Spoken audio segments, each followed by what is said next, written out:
Le mouvement des élites engagées pour l'émancipation du Bénin continue de faire son bout de chemin. En effet, c'est le ministère de la décentralisation, de la gouvernance locale, de l'administration et de l'aménagement du territoire qui a abrité cette fois-ci la délégation de Moël Bénin dans le département de l'Atlantique, commune d'Alada. Ce dimanche 30 décembre, Jacques Ayadji et sa troupe ont fait part aux populations des objectifs et perspectives du parti.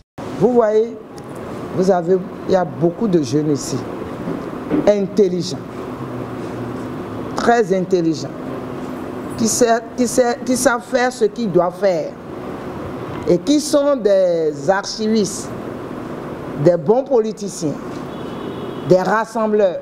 Mais malheureusement, vous n'avez pas l'argent. Parce que vous n'avez pas l'argent, vous ne pouvez pas lever votre doigt pour dire je serai candidat. C'est tout, c'est la différence. À Moël Bénin, sans argent, vous pouvez convaincre vos parents. Il n'y aura pas un Richard qui va venir. C'est vous. Tout ce que nous allons faire dans ça ici, c'est vous. Vous allez entre vous-même, choisissez. Je tiens pour que vous connaissiez ça. Vous allez choisir vos représentants dans toutes les élections. Vos représentants dans toutes les élections. Ce n'est pas parce que vous n'avez pas l'argent que vous n'avez pas quelque chose dans votre Congolo à donner à ce peuple. Donc c'est cette lutte-là que Moël Bénin est en train de faire. L'argent sale qu'on nous donne, c'est un poison. Hein? Je donne un exemple. Si un fils d'Adansa lève la main, il n'a pas l'argent. Ses parents vont laisser pour aller prendre l'argent et voter pour d'autres. Hein? Et si joa. Et si joa. Bema si joa. Mina tout le moelo parti voné. Et doa si wasi de tocheme. Parti voné. Obi de parti. Et à quoi tu n'as de quoi? Et t'as quoi nous y a fidi? On est retraité. Ne so fa du fato. Et rien à voir et à deux jamais. Tu vois quand on veut mon mi mes jeunes on les kaka bon donc jeune nadou et là il y a assemblée de bénéfices pour qu'on a de flanc de poids pour qu'on a de congoloton pour qu'on a de retourna. À quoi ouais poison ne le poison. Donne mais Jakatike et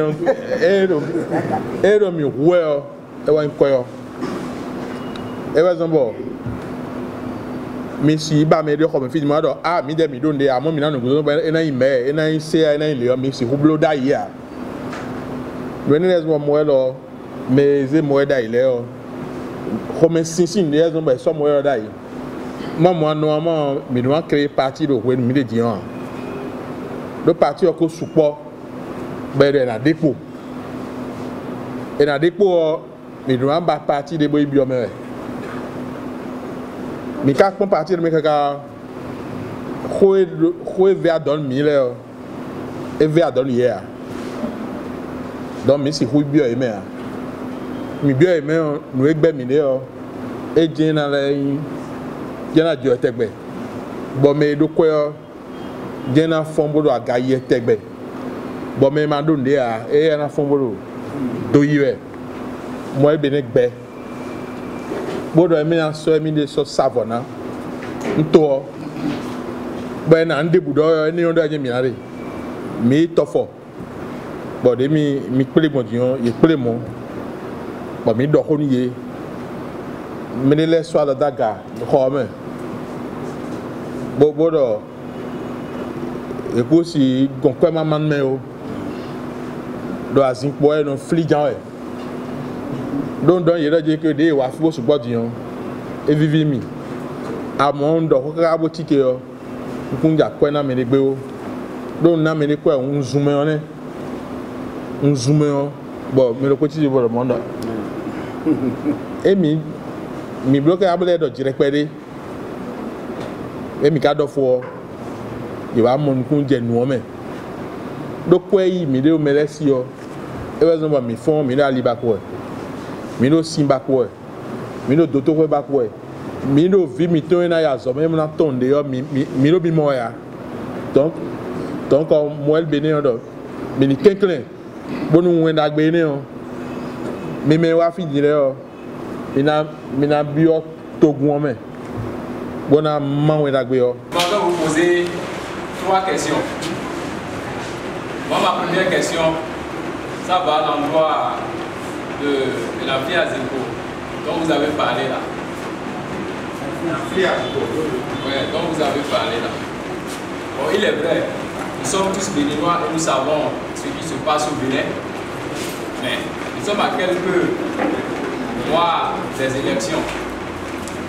Est-ce que votre stratégie là, ça peut nous amener à bon port pour cette première élection?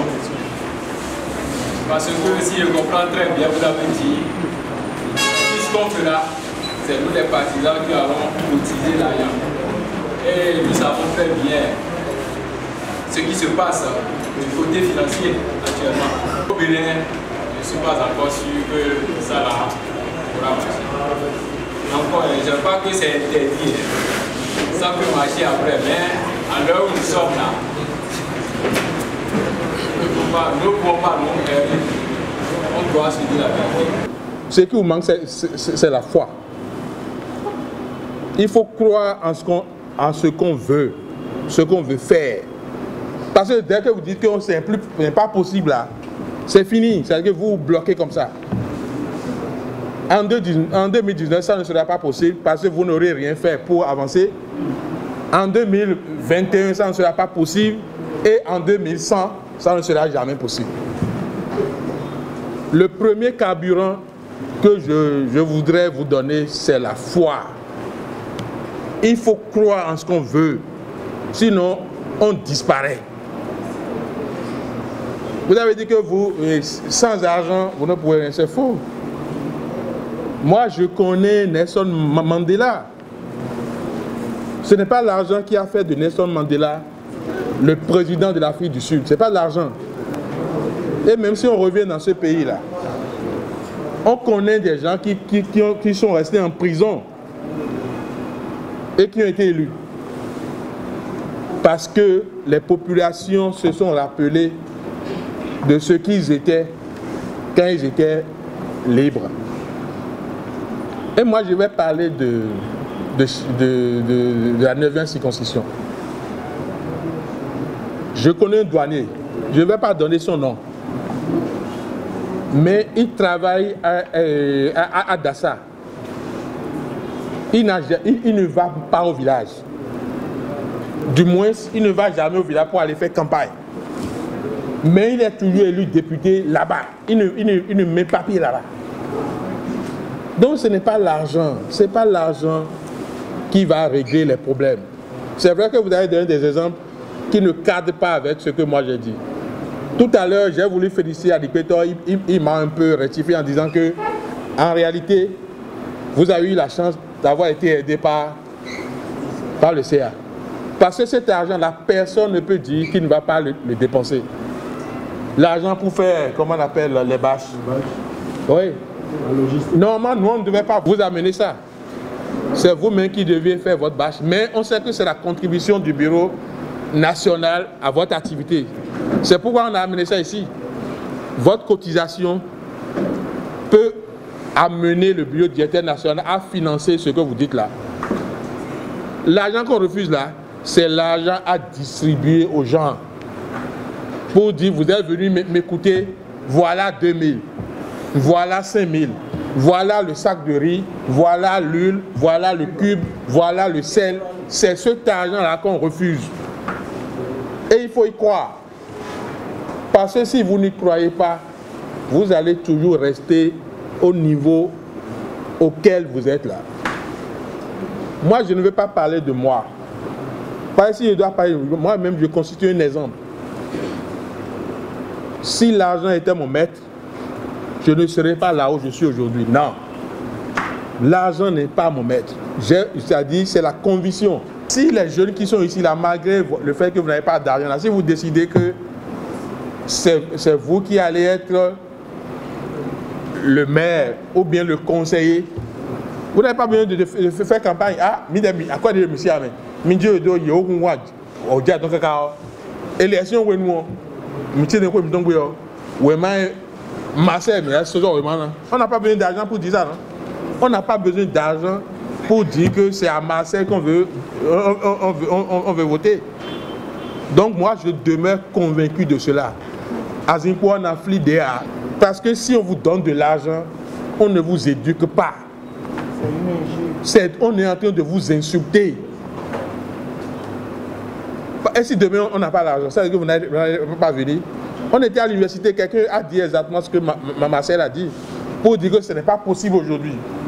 Il ne faut jamais dire ça. Vous lisez la Bible, non? On a dit à quelqu'un, il a quelques gouttes d'huile pour sa famille. Je ne me rappelle pas de la dame là. Oui. Mais on lui a dit, le morceau de pain que tu as là, donne à quelqu'un. Mais par sa foi, elle est allée donner. Au prophète Élie. Et avant de faire chose là, elle a eu plein de pain, plein d'huile, et puis et manger chez lui. Donc la foi, s'il vous plaît, la foi, s'il vous plaît, la foi, s'il vous plaît. Parce que si vous n'avez pas la foi là, c'est ceux qui ont l'argent qui vont continuer toujours par vous gouverner. C'est tout. Et vous allez dire que non, voilà, ne sont pas... L'argent là, ça va nous tuer. Mais d'ailleurs,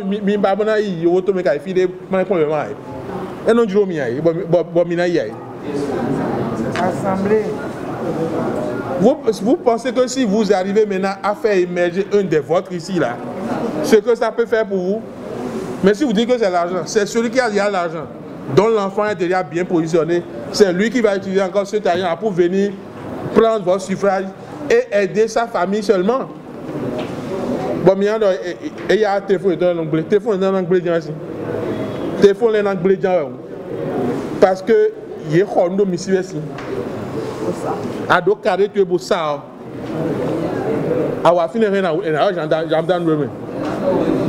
Donc voilà ce que je peux répondre à la question de notre ami pour lui demander d'avoir la foi. J'aimerais savoir si ce parti-là est de côté opposition ou bien de côté pouvoir. Maintenant, en secondo, mon frère avait parlé de moi. Oui, mon frère avait parlé des moyens et autres là. C'est vrai ce qu'il a dit, c'est en quelque sorte une vérité. Parce que bon, nous qui sommes des jeunes, nous n'avons pas d'emploi, nous n'avons rien. Et on dirait que bon, c'est de calvaire chez nous. Quand on fait pour convaincre ceux qui vivent normalement et à côté. Quoi qu'en soit, tout ce que nous allons leur dire là, ce serait de l'eau versée sur le dos de canard. Ouais. Mais si vous pouvez revoir cette partie, ce serait bon. Maintenant, secondo, est-ce que vous avez parlé de... Le monsieur parlait de révolte, de quelque chose là. J'aimerais vous demander si la politique du passé, qui ne fait que venir nous chanter, mentir, faire tout, et après tout, s'ils s'en vont là, ils boycottent, et nous, on commence par souffrir ici, si ce parti ne fera pas de la sorte. J'en ai fini. Vous dites que il faut revoir un peu ça. Nous n'allons pas revoir ça. C'est-à-dire revoir ça là, on va dissoudre le parti. C'est-à-dire on viendra à danser à dire que bon, les gens nous demandent de renoncer à notre moelle épinière. Notre moelle épinière, c'est de dire non à l'argent. Non à la distribution de l'argent. Si c'est ça qu'on fait la tournée et puis la synthèse dit qu'il faut renoncer à ça, on n'aura pas de scrupules en prononçant la dissolution de Moël Bénin et en allant intégrer, si on veut faire la politique, les autres partis pour continuer par faire la même chose. D'accord? Ça, c'est la dernière question. Donc, nous ne voulons pas être un parti qui viendra par... On est allé loin, on a dit qu'on va signer un contrat social, qu'on va vous déposer. Ce qu'on veut faire là, on va l'écrire noir, on ne va pas dire ça seulement. On va l'écrire noir sur blanc et dire dans quelles conditions on le ferait, vous aurez ça pour nous évaluer, pour nous apprécier. Et donc, on ne fera pas comme les autres. Et c'est pour ne pas faire comme les autres qu'on dit qu'on ne vous donnera pas de l'argent pour vous corrompre pour vous convaincre à nous suivre. Suivez-nous à travers nos idées. Vous demandez si on est de la mouvance ou de l'opposition. Si vous lisez bien les, comment on appelle, les bâches, les banderoles que nous avons ici. Ce qui est écrit derrière. Et si vous savez même que moi qui vous parle, je suis directeur général des infrastructures et que d'autres sont des directeurs et autres, vous ne pouvez pas dire, nous sommes de la mouvance. Mais nous sommes de la mouvance en disant que nous disons non à la distribution de l'argent pour acheter la conscience des populations. Parce que en achetant la conscience, une fois aux responsabilités, on ne pense plus aux populations. On ne pense plus aux populations. Quand vous êtes venu ici, est-ce que vous avez vu des gardes-corps derrière nous? Est-ce que vous avez vu des gens qui sont là, bon, on nous a fermés dans les véhicules et on est venu dans la salle, après on est vu, ah, président, vous pouvez descendre. Non. On doit se confondre au peuple. Et ce n'est pas parce qu'on a créé un parti politique qu'on se comporte comme ça. Normalement, vous devez avoir suivi plusieurs parmi nous pour voir si, ah, nous, nous, à force de dire, ton coco, et camlin.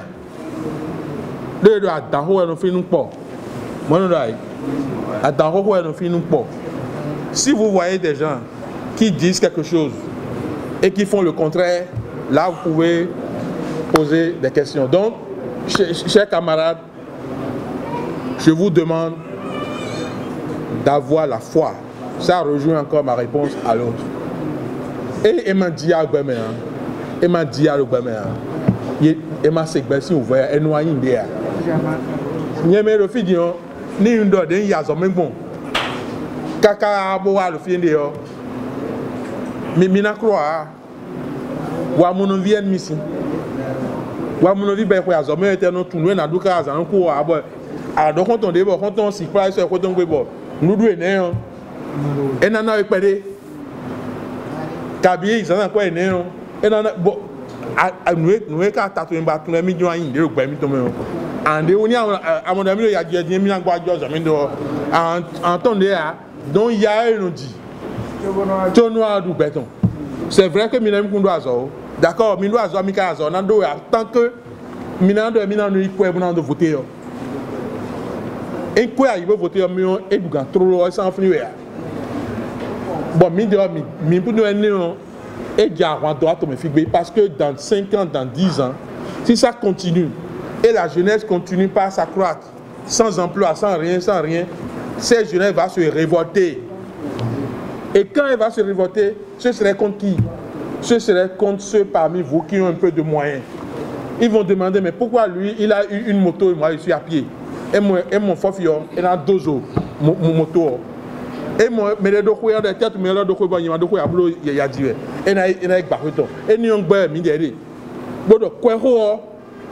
Mais décimé d'ailleurs famille est timor il nous donne des vie et nous gens vie pour nous sérieux ma combo famille non et nous ticket donc il y a même minade mimo taki je pério minade o kaga blok na de maman mais ne quoi laisser de doigt minade ba après minade téléphone est-ce que faut na wazone adomi kundazo. Je suis médié effectivement le point la taxi mais à ce moment-là et non pas une goa le point bâton pour passer là et quand ça vient mais pour dire Marcel Toméo et non doué on sous d'autres à doué on sous d'autres ani wa no su doto ado dingo miti emi kuda zo e ho akwa ho na ero na de sime e blo election e lo dion ko no ana mo million dion na pe nu 4 ans le bia ale wa doto ko ko oji obligé parce que akwa o khodo no hu gbedo à quoi il n'a pas de élection et n'a si tout est dit ouais soit temps et là moi là Bakale ba kwako. Okora je kan to koko ji ene ba wede ya. Marcel ma ba ene ongbe. Ma ba gbede o parce que rien et ko kan to la voto. Les timati no voto bon yo. Moi voto jeunesse mi tole. Jeunesse mi tole et voto mi. On a battu 1000 balles. Et 100 000 francs nous avons 1000 francs par personne. Arranger 500 de goto. Posez 300 nous c'est. Posez le chef quartier 100 francs. Bon, nous avons dit, bon, on l'a bien roumé, nous avons 200 nous y est. Mais nous avons pas donné d'oya. Mais nous avons pas donné d'oya. Tonton Marcel, il faut dire. Mais nous avons pas donné d'oya. Eh oh. Vous l'idée maintenant, bah, Jono. Donc, vous voir ça ding ding là. Buri demeni ba jono mi merena na kwa mi adu nwegbe andu so a lo election me a e mo du nwegbe mo du so de e ka mazo nu edion andu so bo asa to gbe yi ba ni wa kana kwa da kwa e na kho nu bi bole kwa yi to e mi keklen no dandan moelu mi mate ba o mi keklen bon nous mettons dans dit mais le zor quand jeunesse mettons no yavi et ma wa nous dit ben don nous dit le Marcel so et en dans sa vie Didi nous ko ça là il dit donc jamais du be bon no vito e do vie bi ka ton situation to e ye tout le Marcel ku da zo e ku si ma kwa di medele don wo bon kaka bien mi do me dit ye na joe do famille to le na joe do moi voter nous mais na kwa e ya bon mi do xew donc ma do ko akwa même me jawe din le di bloc wa sa ma kwa mon koto gbede to ko ti gba be bia akwa mi mo aye yo mi sima mo gbede do politique mi o jeji gan mi na mo le na bloc mi gboye do ye la ro sisan no filmer ya na no gan pa be bo una ya yi me ye na no gan pa me jo me so jo lo na no gan pa be wa isale to dia si ma indice a 112 do Bénin na bia no du aja député ingbe yo nabi menabi amakwa enena menabi amana ajoji aja o se goran chobo ima e aka mafo yo create na double yo we ba wana itijan donc mechele mi kekle Marcel we were son président ngoro banamba ko lycée gazwe o togo ya o agbaja agbanu ya o fite awano suwe ya o so atogo nyezewe do donc pas vous chan leme bo mina kono je le mi mana do fran do ko aye ba kwano eno da kwano da ile asa ma kwa e to de gbede dian no te ba ko akwa e mi no moda ye yo mi e me do block me akete e so na gigo et la ça nous mi note pas bon donc il faut que vous changiez mi baso mi do mi na zomi viru we do ade andu no egbe pour l'élection ba me bodun bi agwaton fa élection type cheromaze gbata 1000 wan mi e ko ba kwa mi bi cha e di efie bo kwa de depo solo élection faut être douane adida lo ya démonti akuzwa adida lo ya non Marcel Khoto vivia me demandi do khosafio mais khosafio de ko ma di Marcel wo amo Marcel un président na djira won mi o se afi na djira gbon ba bi me da lata l'action politique au Bénin là, il faut que ça devienne un apostolat. Service sur une politique, service. C'est vrai que Bénin a un Douga. Bon, nous mettons Douga, un député Vlafort, mais mettons au village de nos zones députés de Djadjoa. C'est vrai. Donc, mais un député, et alors, mettons des filles d'Azon. Ça donne à soi. Et voilà, bleu. Vina ya zame e we na blo enterrement quand we kodo et na blo finalement ba ko yade député c'est 2 millions par mois 2 millions fidèle na basi donc comme mini gang député miton les bono e je don ye ni de senda gbe tombo mi mo azo Parce que le quoi bien des naïs c'est des mots. Bon mon quoi y n'a donc il y a une loi des manions mia. Bon mon quoi bon man mi. Et on. N'a donc quoi qu'à verser pédé. N'est Canada. Moi béné le député Babandou est forcé là. Moi béné le CA Babandou est forcé là. Moi béné le Tiba là. On ne peut pas voir béné là. Tout le monde tité. Donc les mines de ma dit mi ma so ma mi yo. Mi ma so bojo mo edo. À mon sort, on sera fier de vous avoir dit ou tenter de dire ce qu'il faut. Sort minanda la balé. Bon encore. Donc quoi nos zombo et nos immédiats. Quoi est man mi do quoi au mais quoi on a voir. Quoi on a pour ici. Non mais là toi kana dans là. Il est clair mi no dire que quoi man mais quoi il donne maman quoi à mon quoi au mais quoi ouais vraiment quoi si va béder à et no wanda gwe na me donc mi kenklen à moins quand et ouais mi donner et ndo à nous sigada ya bo dia ko we attends nous dit ta bien on handa ya bo dia kofu do ko bo na de ko ga ba aran wa do tuwe yo bo no ana de kwaton bodo meleni bo aran no mi no ve ou donc nous sommes village boyade donc Marcel ouais ton town donc politiciens les dazoyé politiciens les ouais dazoyé bon dazon to village dire que ah alors que nous déco c'est faux et archi faux Marcel il a mis ça et de son jocketa il y a ouais non pleme ben no go mis ça comme il y a ouais non un ma quoi me non mais quoi d'autres villages tu nous dis que emi yere comme mina mamonde do la ko mi to me ha emi be ça dit emi do nkunde bo ko pe da si ton be yin ya mo no be ma du ngandi ya et on les dessiner mo les na ye we lo ça veut dire que béninois do capable en blanc do milieu et mi so di nous politiciens là do e do gbe yo ye no wa gbe ya il y a 300 000 de toi même besoin de moi aussi comme de nous médecins mitole si comme de miner souci comme à zoner encore à zoner gbogbo emoel beneja bo ato même e we zo ma mi do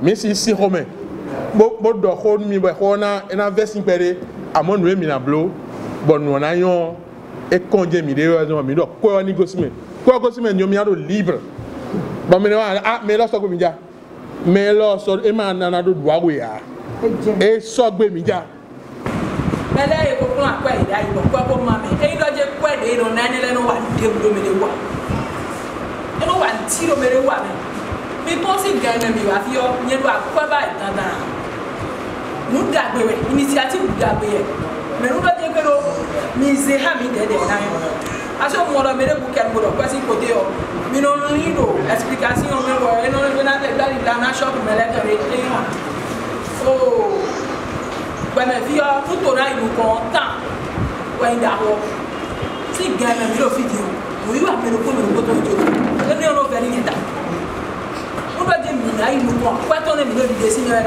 le bo aji to ga me de suji mo mi pre yo ga me de mi do na fo mo mi ha so wo le do me na no claim mo de nye jambi o mi o we do ite e di yo di bo mi je bo di do e ti bera kwa kunde me o ye tu lo je koro akwa mo gbe to di do po mo do pe ni no wa de mere ya mi so gbe mo na pe do mi ni bo ye lo su lo je koro même me ko mi ko ta bo to fini la bi ko ko do ha mi mo el gan o e na yo ganji mi so gbe to me fi sa ma ido afo e na si po je gbe ju choka cho ye ti mi do ko ji je mi de video e ya so me bo fo bo video ko bo lo ajo che wa ajo ko mi jana mi abi ndede we na je ha mi na video ko mi do mi na ko do mi o mi ado mi o ko sa video mi me yon le mi na example di go na mi sa ko mi si example o da je ke mi de so no choket mi no ku lo ye ko no ku si exam mi na so je we na ko de nu ba so na ko mi na lo ku do mi kan mo so mi e ja mo gbe mi gaja mi lo je mi na signé contrat ha mi no we ma di si ko wa mi mi ado ko mi ado ko mi to mi je mi ja mi na we no fo no ko do lo de ya me da gale je na do e e mi a lo mo mi me na ko do mi bo mi bo de mi na mo bo de me mi no ko ba ya pe me mo na ko do mi bo de me e do je ko do mi na ga che mo na mo je mi je do yin ma te se o ma me che na se o ma mi na gba lo ni bo na mo me ne me na yo amo mi ado ko vivi o fini kaka di to ebe mi do je mi people nde bu ba we o me initiative de mi initiative ja do e be na se to ze suso e susu apa si me o nda gbe je su wa ni politique amo mere ku kan me to kaka me na mo do je ke mi na ku kan ka mo na chi de ayo de ko mi ko so ja we o e mo ku je mi we do ade o me we so no mi wa to we jodo o mo bi mo chaki lo ko yo de mama mu boy bo mi do lo ndewe donde do bo mi ko do dai boko bi okwe soke me mi kara won do ten vive mero agenda mi to me bo we azawe gbe so mi sara modo mo eno blode we go mi do ko na ke mi dede nyo ndo taragbe on blo révolution j'ai été comité d'organisation des jeunes COJ et à Rouzo à Danabo à Rouzo au GRB j'ai été au GRB ma femme fut COF et puis OFRB when we yero keze no dojile mite mina ino alito buna ulita kwe ro keze zame o mina choza keze asijena zai mi mano ida pone nu gweton leso ero mini blo défilé bo mi no la blo défilé mo ko ida pone on ba ero enagba arrondissement elo dojile comptons sur nos profos but to vi e jawe we mana si egbe o e na ipon we na si ton gonu tembru si we ma o be na rojile ko ni we no ko ple bono to gba arrondissement le na arrondissement fi en raso wa de o 1976 we gba e wa gbaro we ni ogudo we no démocratie wa bi ko ple 1976 donc 42 ans alors 43 ans ton e me we ko raso wa de ka ton di de gba be yan ganji bo lido e so to kwa bo do gba na e du nebe kaka bo da lo ko kunkun e mi na no mo kan yiwe a gbero poje na beun gbero poje se do no gon do to me ando mo dai ai do pora ko mo ma na do jile e o un so nu di lo bo na kun togun ye gan ayo we kun mi je gbe iro mi pombo wa ado ko di mo do jile mi na no gudo mi to bo mi je e o mede gudora no ya mi do kwara no ebo wa no e eyin na no gudo me ka ja kan dugbero aladaro mi me fiti e si gwewe na no we ma jibo mi na rojile yondo kodora no asipoji dada bele gwewe mede gudora no e mi de gudo to ra no e we no e mede mi wa fiti no mede gudora no ya mi na no pobona wa no e president parti oton rojile journaliste ndo nsa ye gbere bono ando muel Jacques Adito a demonstré à Yodo Koreko. Mais ndagwena ne on we do mi de c'est simple mi on confie de kon bo parti me kon bo me we do kwaton bo créer société ton bo yoro parti bo so nkan ton trade ou bo mi wa bo mi na no po bo waso bo mi de mi ji ya e je parlement i kwaton e président talon jawe o e do mi soutenir ton bo i kwaton bo le je do je susuji bo pe mi re ko na ga ho nous mama nous Jacques Ayadi de après prison na de ti nous Jacques Ayadi de ma de no to no eji o na cheru no e wa so mo my prison Jacques Ayadi wa so my prison même wa prison na de ti mo mi na no kaka he ya me na no créer société bora yoro parti wa mi na no gudoton bora do hoye be na no yikwe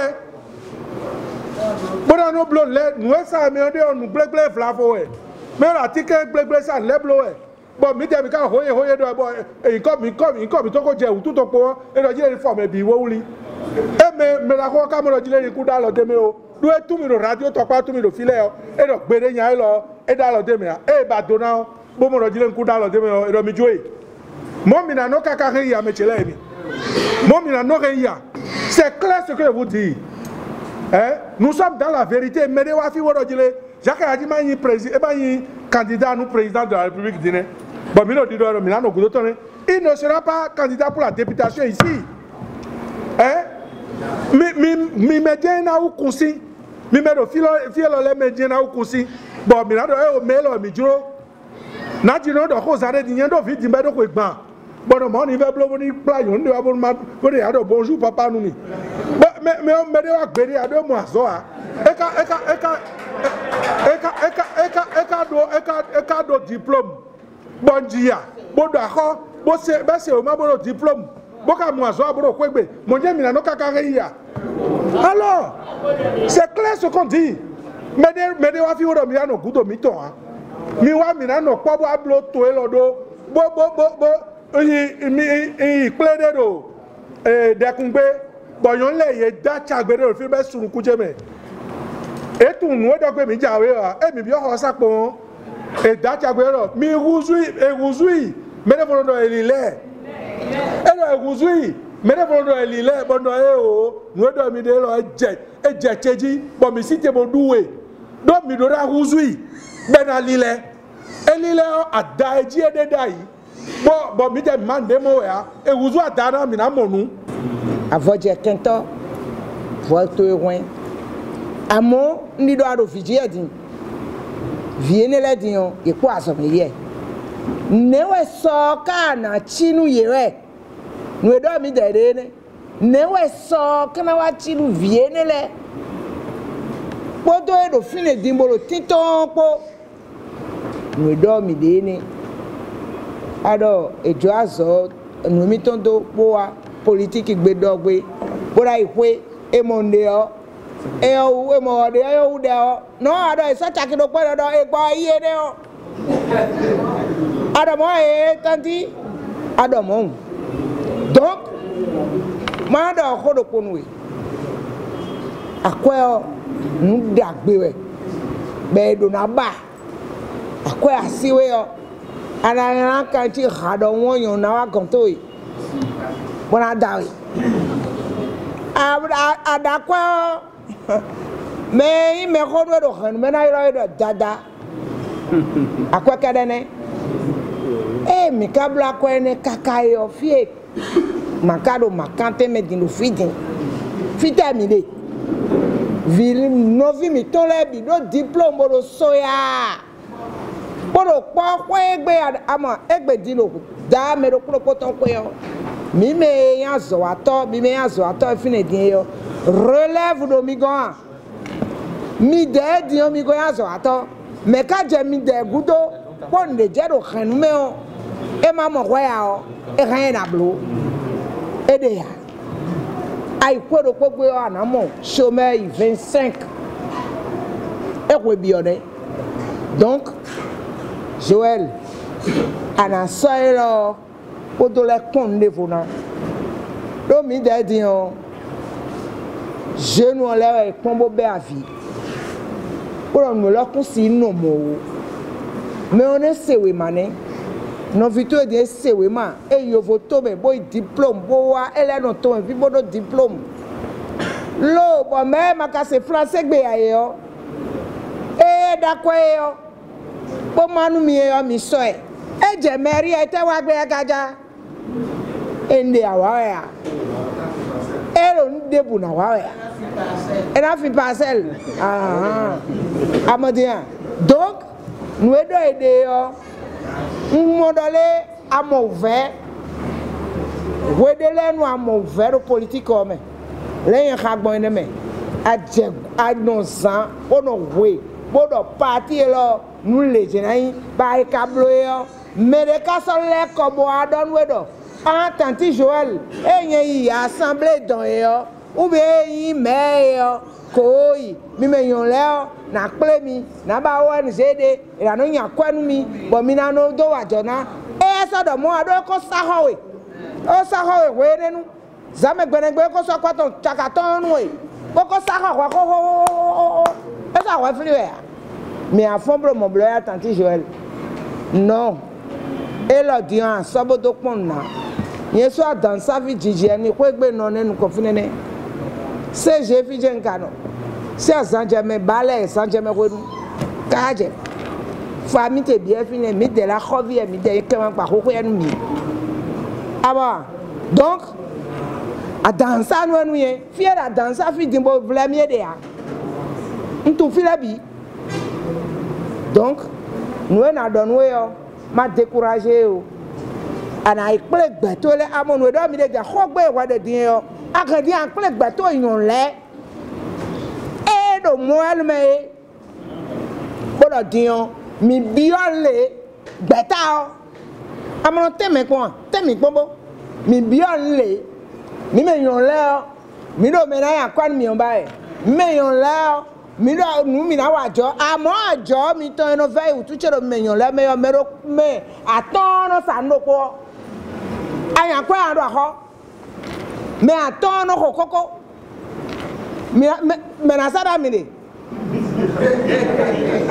kwa gro gbatara itewe mo kokoko gbata itewe mo sa o hola gbata itewe mo sa gbin gbata itewe mo sa re emi no blobo ajo na lidoa akambiado mi do nyonu das a ho suzo me lesin ho de taka emiton andi ko jo ta we mabado mais adoto mi gandia do ko ene ko do po mi do ko gegeme do mi do je que to mi to na inu kon minimum soy du nu de go sin togudo ni me la dan tu no sa ni mi me la dan sa biro mi ko so du de go sin togudo ajo wa de o ene inu kon mi ko kana don we go sin togudo donc nous nous fions bio mais n'a transformé le fi anana mi no blo de na to gudoa ben na ze usine anana to no fi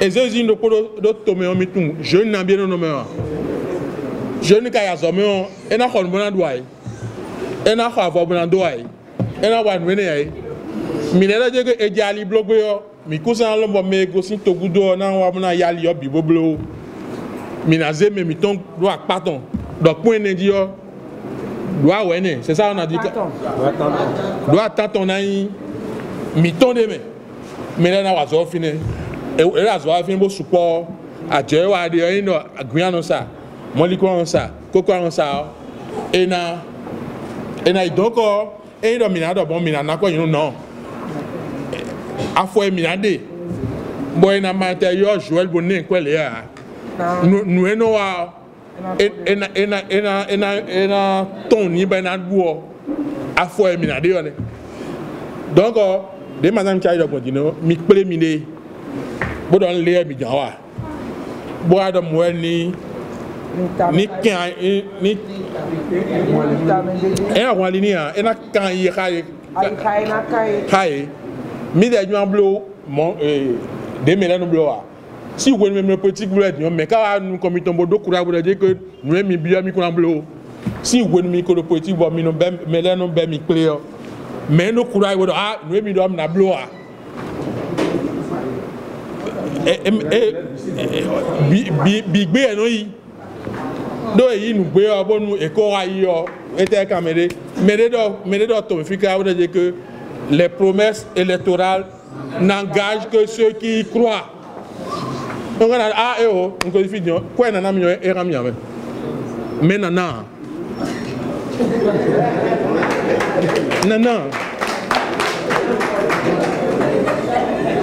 do akwa mi ma wezombo egbe mi de zo mi créer parti yo moi mi na bien parti de voler mais voilà on a fait mon do la ma ko blanc mi jona bloa do mi tu nu nyanya we nu nyanya ye don bloa donc et don de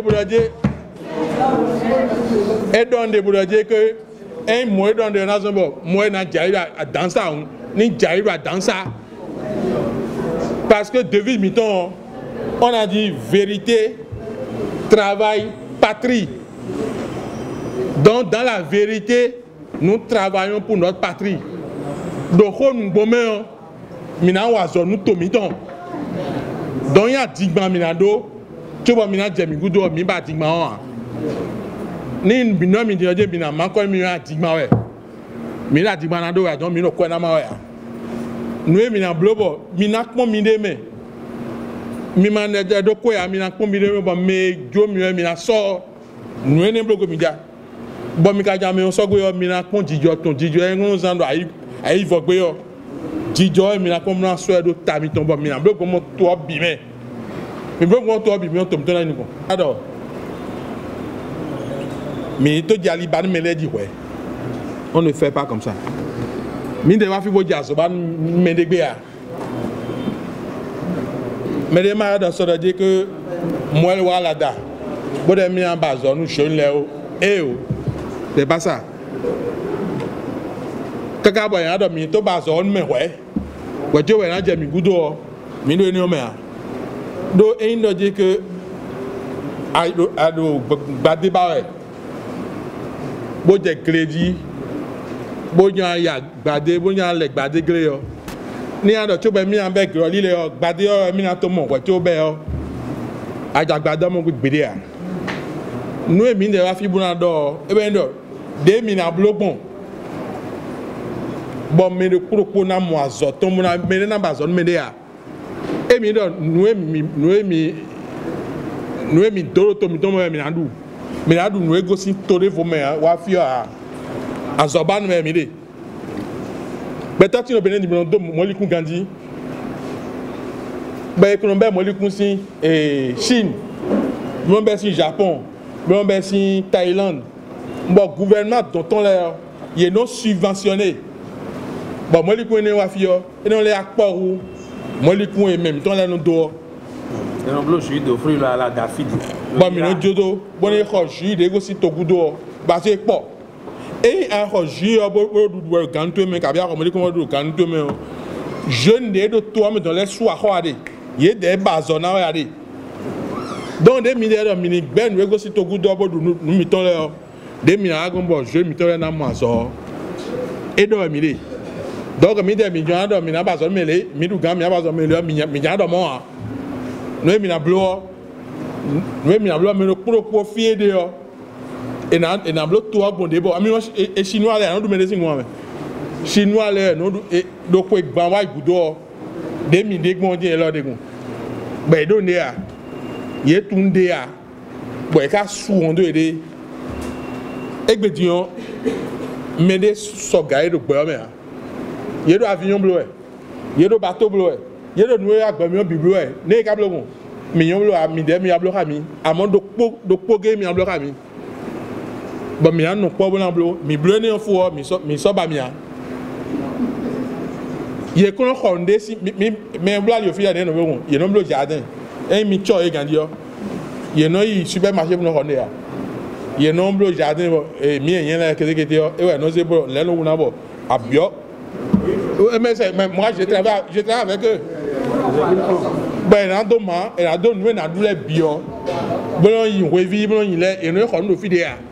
Moi, les jeunes n'ont qu'à se voir ensemble pour voir ce qu'ils peuvent faire, s'organiser pour s'en sortir. Et nous, on va les accompagner. Mais maintenant, femme, il y a une belle école. Ben donc, il faut filer à Mikakoua, mais alors, ici, domi, mais na yaga. Et il y a soit manita, mais comme tout nous en bleu, on est ready à mener votre nuit à un si roublo. Prendre de grandes décisions et diriger sans corruption et sans argent, c'est possible grâce à Moël Bénin.